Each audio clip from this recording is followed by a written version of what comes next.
Welcome to this installment of Voices in Cloth. I am so pleased to have one of my best friends, Tracy Bouras here. Tracy, welcome. Hello, John. Hello, hello, hello. I'm So happy to many of be you will know the gorgeous Tracy from our wonderful podcast, John and T Squared. And I am so privileged to be able to say that I officially abducted this lady at the Stellenbosch Quilt Festival and I've never let her go. Never.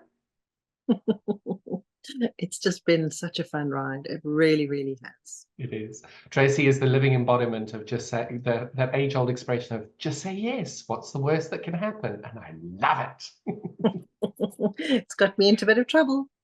Well, you've had fun along the way. I have You've had. indeed. Yeah. So, darling, why don't you tell people who may not know who you are a little bit about you and tell us how you started quilting and when you started quilting? Geez, well, that's a long time ago. That's about 30 odd years ago. My whole life, I've always loved to create. I never played with dolls. I was always making stuff, drawing.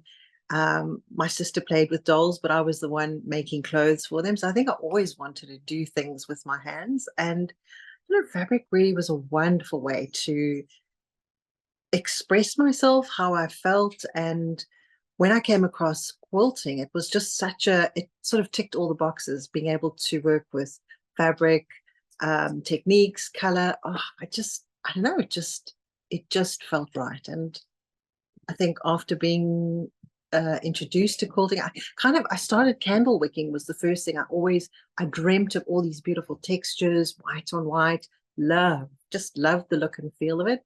And I suppose quilting was just the next thing that popped into my universe, and I haven't looked back. I tinkered with lots of other crafts, and at some point I just thought you cannot do everything and stick with one thing that you love, and quilting was just the thing that I stuck with, and I love it.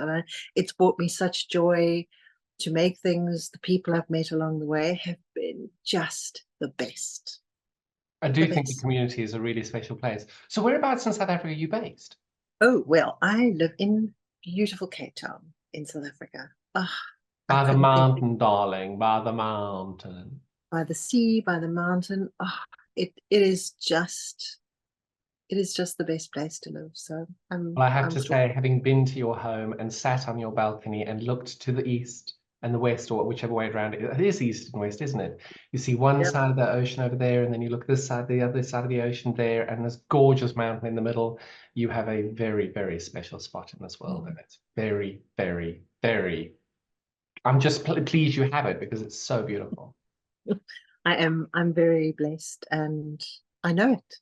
I'm blessed and I know it. I think a lot of people are blessed and maybe don't know it or don't feel like it, but I'm very blessed. Beyond my wildest dreams is the life I'm living. Because the thing that I find so inspiring about you is you've always got such a positive outlook on things and there's such a positive way of looking at things. And if anybody does listen to our podcast, you will know that Tracy is the one that you'll always feel better having spoken to. Where does that come from? Cheapest, John. I don't know. I think it's a post-COVID thing, I'll be honest. Yeah, I lived, I think as a child, I think I was happy-ish. I don't know. It was just after COVID that I found how very angry I was after COVID. Like I was really worried about my business, and I don't know, something just changed, that I realized that what you think about, what you focus on is what is creating the world around you and your perception of the world around you. And I decided that that wasn't going to be my world anymore. And I think we all get to choose how we feel. We get to, some things can make us angry, happy, sad, but ultimately you can choose how you feel about something and your perspective on things. And that's kind of how you create the world around you. And again, that was just, I loved being positive. I loved how I can affect people, and I just can't go back. I cannot go back to how I was before, being, not, I wouldn't say I was miserable, but I had, when I say I'm living the life of my dreams, I didn't realize that. And until I actually sat down and thought, cheapers, I've got a business, I've got the freedom to um, come and go as I please, and I get to choose to employ people. I've always wanted, I always knew I was going to be an entrepreneur. I knew it. I always knew that I was going to be that. Even as a child, I was always selling, making stuff, selling things. I just knew I was always going to be an entrepreneur. And so for me, my delight is to be able to employ people. And that used to be a burden, but for me now I see it as a real privilege. And that's why I get up and go to work every day, because I love the people I work with. I love my clients. And I've just moved that onto quilting because it's really a deep passion of mine to share my love of quilting with other people. And even printing, I love it. When people ask me, even just show a little bit of interest in it, I can just ramble on about, because it's just what I love. And yeah, when you say how did I get to that, I just noticing the blessings that are in my life and focusing on those. So and the more I focus on the positive, the more positive stuff happens, the more good stuff I get to see, because I'm focusing on that, not necessarily on all the bad. So that's a very long answer to But it's the perfect answer, because Des explains you in a nutshell, and it's infectious. It's wonderful. I found so much of what you do, I've tried to bring into my life, and it's been a tough couple of months. But I have literally, you do have that day where you just wake up and go, I'm not doing this anymore. Not, doesn't bring me joy. I'm not doing it anymore. I can't change it. I'm not doing it anymore. And that's what's you. It's when I say you're infectious, you've infected me with your philosophies, and I love it.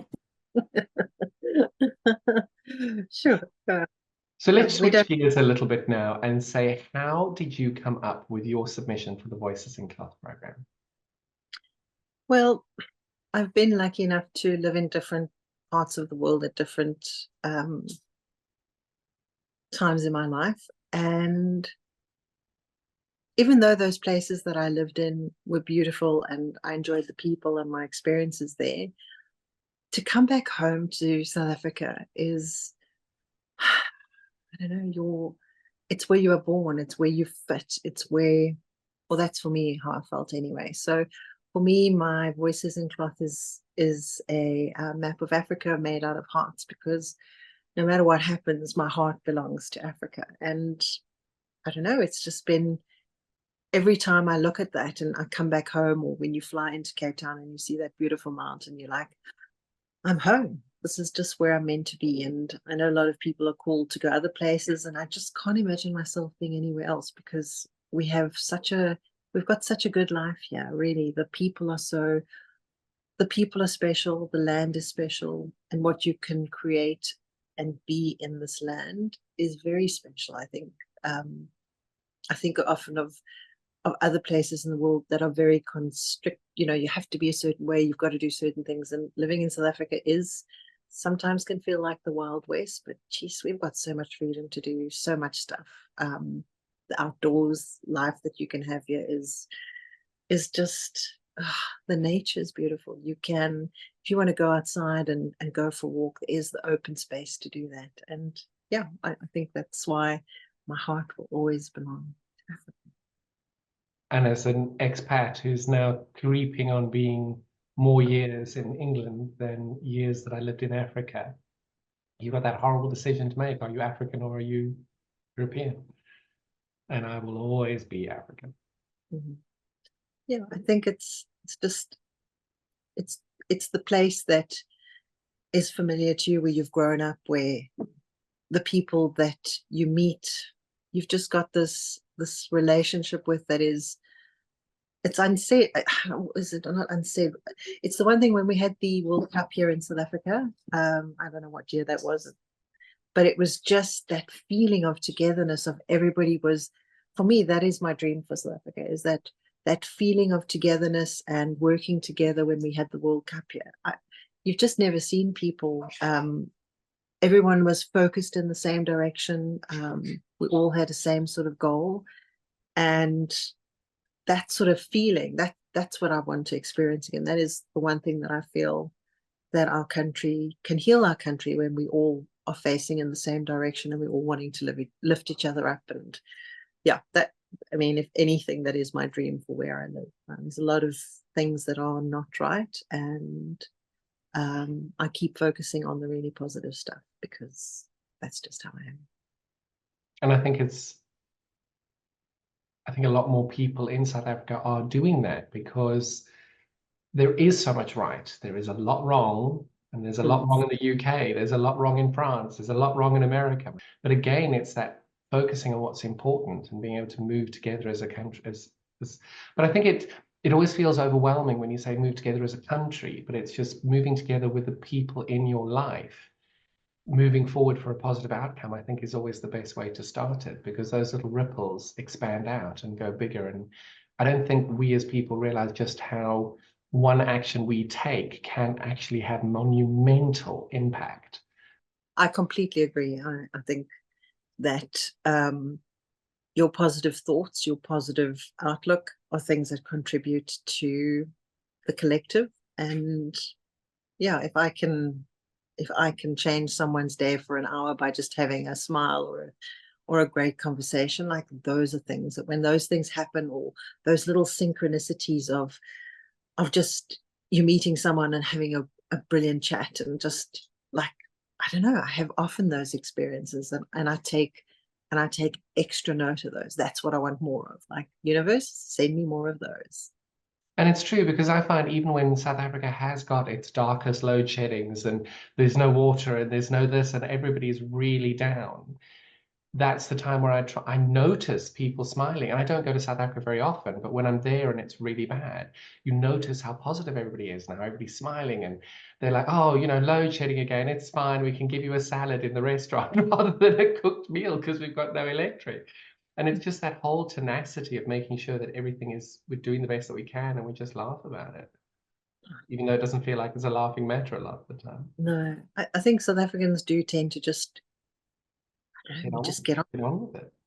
we just get on with it, because there's no point in whining and moaning. I mean, you can definitely, but when But it's an when echo you chamber of the same thing that never yeah, changes. yeah, absolutely. And there is good, there's lots of good that's done in our world, and And we in need South to. Africa, you've just got to look at the kindness of strangers and the people there. It's again infectious, and being able to see how simple kindnesses go a long way. And it isn't about money, it's just about being you, Mm, yeah, and a so kinder you. So yes, I think your Hearts of Africa they're just beautiful. yeah, it's something, I don't know, I've just dreamed of. I love all the things I do and create have hearts in them. It's just something that I'm attracted to and drawn to, and I love to doodle them, and it just makes so much sense. I love to, my other little side business that I have is about getting more people to quilt. That's a really big passion for me. And so the little things that I come up with and kits that I create are because I want it to be easy, so people have great, like, it's accessible to anybody. Tell us a little bit more about that. How do you get more people quilting? How would you like to? Well, for me, quilting is such a great way of expressing myself, but it's also a way that I use it to take time out of being very busy. I am busy. I do lots of different things. And the thing I really love about quilting is that there's a part of it that can make you slow down and sit quietly, put on some good music, listen to a podcast, listen to an audiobook, or something like that, where you can just sit and be mindful, and that repetition of creating the stitches and being able to make something for someone else. Like, for me, the things that I enjoy about quilting, and the benefits the rewards that I've reaped from it, I want other people to experience that, because I don't know, it's when you've got something that you love so much, you want to share that with everyone. But I'm going to take that one step further. It's not just about love so much, how it's inspired your life and how much joy you get from it. And I'm finding, doing these interviews, the mindfulness that people are getting from quilting. It's very apparent with the people that are doing this, that it's the resounding message is that everybody just stops and focuses on one thing and really enjoys it, even if it doesn't make this amazing master quilter piece that's going to be award winning. people don't seem to care because they've spent the time making it and enjoying it, and that type of passion, I'm worried in future generations isn't going to be around because we don't have our schools teaching people how to make things with their hands anymore. Mm. It's a forgotten art, but I think when you haven't had that as an education, coming to it later in your life, it's a real effort because you've got to put a lot of trust into the process of investing money in fabric and a machine and doing all of this to try and learn it. And that's why I'm so excited by the little projects you're doing, because they are small, they're reasonably inexpensive, accessible, and they're nice to do as a small starter project to see if people like it. Well, that's kind of how I started out. Yeah, I wasn't sure, you know, what my vision is and what someone else is willing to do or effort, as you say, to put into it. I wanted to make it really small and easy. And again, the little cards that I've done, I've put inspiring messages because I feel like when I've made something for someone in particular, I think of that person, like that love that's infused into your stitches. Like that's the kind of thing I think would attract someone, you know, someone that wants to do something nice for someone.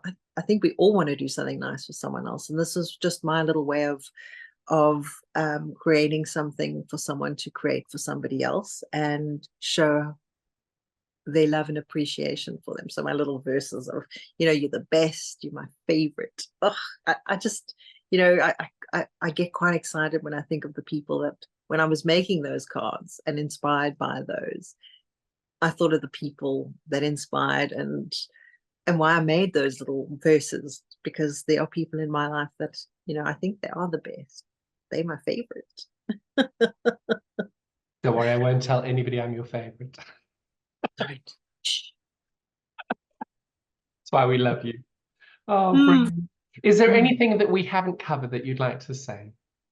I haven't said.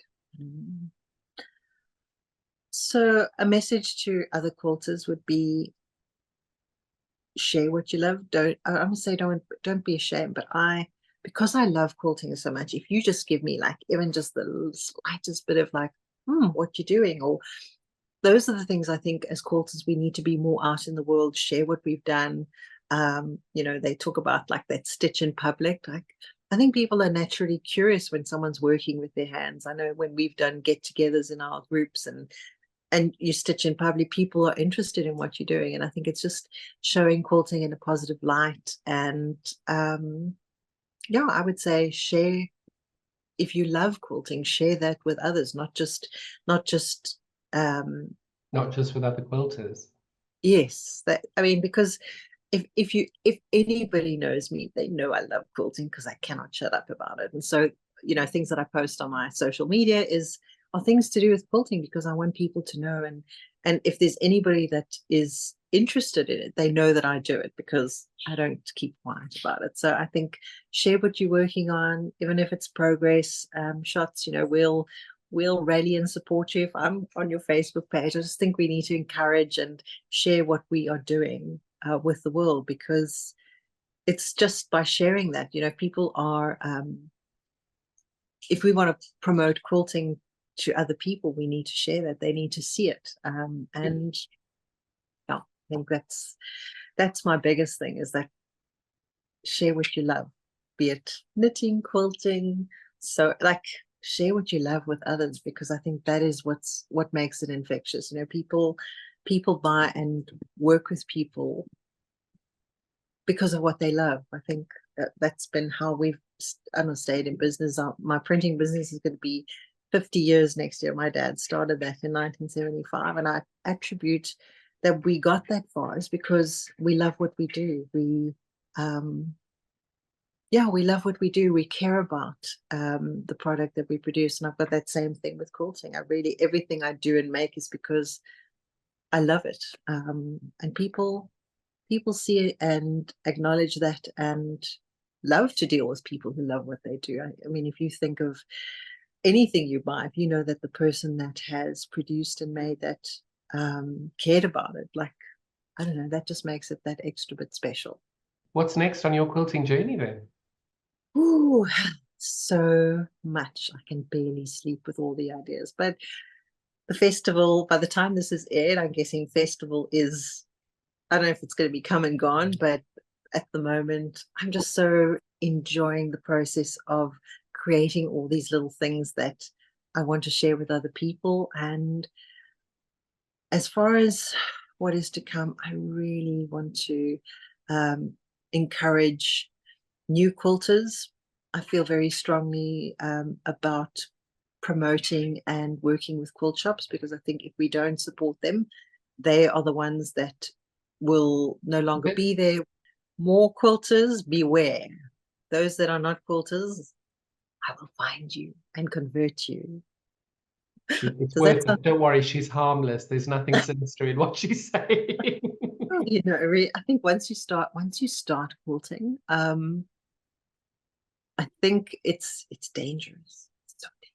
Like the fabric that you can buy, the designs, I don't know. The world is endless. What you can do with quilting, and I really think that once people get started, it's hard to stop. I think people do lose their their sewing mojo a little bit. That is a thing. But I think people always tend to come back to quilting, and it truly is something that has a little bit of an old-fashioned appeal, and that's for me is what not that I want to change that whole thing, but I just want to expose it to more people so that they don't call it a blanket and they know the difference between a quilt and a blanket in South Africa, at least.